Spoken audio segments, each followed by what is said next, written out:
অবৈধ বালি কারবারে বড় ধাক্কা।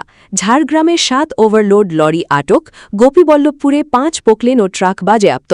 ঝাড়গ্রাম জেলায় অবৈধ বালি উত্তোলন ও পরিবহনের বিরুদ্ধে এবার কড়া পদক্ষেপ পুলিশ প্রশাসনের। একদিকে 49 নম্বর জাতীয় সড়কে অভিযান চালিয়ে ওভারলোড বালি বোঝাই 7টি লরি আটক করল মানিকপাড়া ফাঁড়ির পুলিশ। অন্যদিকে গোপীবল্লভপুর 2 নম্বর ব্লকে যৌথ অভিযানে আটক করা হয়েছে 5টি পোকলেন ও একটি ট্রাক। অভিযুক্তদের বিরুদ্ধে প্রায় 6 লক্ষ টাকা জরিমানাও করা হয়েছে। ঝাড়গ্রাম জেলায় অবৈধ বালি কারবারের বিরুদ্ধে বড়সড় অভিযান। একদিকে জাতীয় সড়কে ওভারলোড বালি বোঝাই লরি আটক, অন্যদিকে নদী থেকে অবৈধ বালির উত্তোলনের বিরুদ্ধে প্রশাসনের কড়া পদক্ষেপ। ঝাড়গ্রামের 49 নম্বর জাতীয় সড়কে বিশেষ অভিযান চালিয়ে ওভারলোড বালি বোঝাই 7টি লরি আটক করল মানিকপাড়া হাঁড়ির পুলিশ। পুলিশ সূত্রে জানা গিয়েছে, নিয়মিত টহল ও নজরদারির সময় লালগড় ও সাতপাটি এলাকার কংসাবতী নদী থেকে বালি নিয়ে লোধাশুলির দিক থেকে আসা লরিগুলিকে আটক করা হয়। প্রাথমিক তদন্তে ওভারলোড বালি পরিবহনের অভিযোগের সত্যতা মিলতেই 7টি লরির বিরুদ্ধে আইনানুগ ব্যবস্থা নেওয়া হয়েছে। স্থানীয়দের দাবি, মানিকপাড়া ফাঁড়ি পুলিশের ধারাবাহিক অভিযানের ফলে জাতীয় সড়কে অবৈধ ও ওভারলোড বালি পরিবহন অনেকটাই নিয়ন্ত্রণে এসেছে। এর ফলে একদিকে যেমন দুর্ঘটনার আশঙ্কা কমবে, তেমনি রাস্তাঘাটের ক্ষয়ক্ষতিও রোধ করা সম্ভব হবে। তবে শুধু ঝাড়গ্রাম নয়, জেলার অন্য প্রান্তেও অবৈধ বালি কারবারের বিরুদ্ধে বড় অভিযান।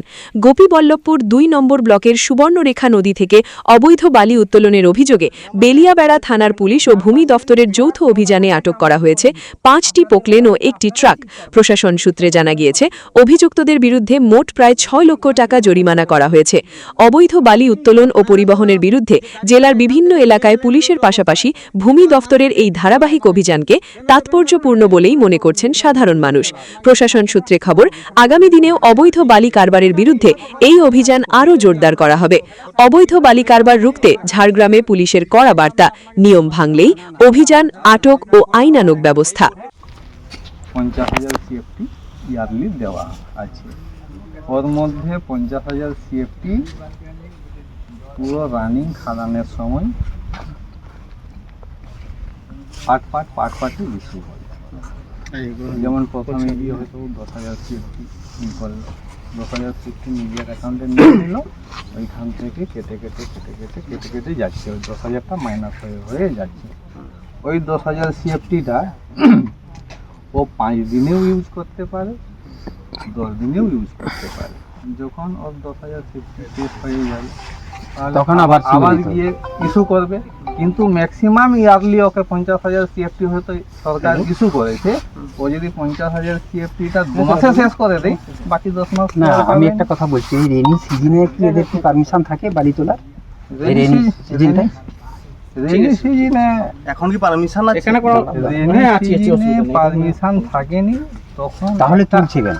তখন একটা সময় ডিক্লার হয় যে এই সময় আর তোলা যাবে না, এই পিরিয়ড থেকে এই পিরিয়ড তোলা যাবে না। ওইটা আমি যে নোটিফিকেশনটা এখনো ইস্যু হয়নি, একটা পিরিয়ড থাকে যে এত তারিখ থেকে এত তারিখ নদীতে তোলা যাবে না।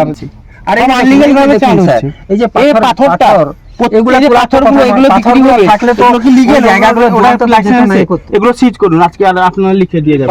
বালিটা টানতনি পাথরগুলো থাকে, আর সেটা তুলে করে তো একবারে উপরে ইয়ে করে এগুলো ফটো নিয়ে ওই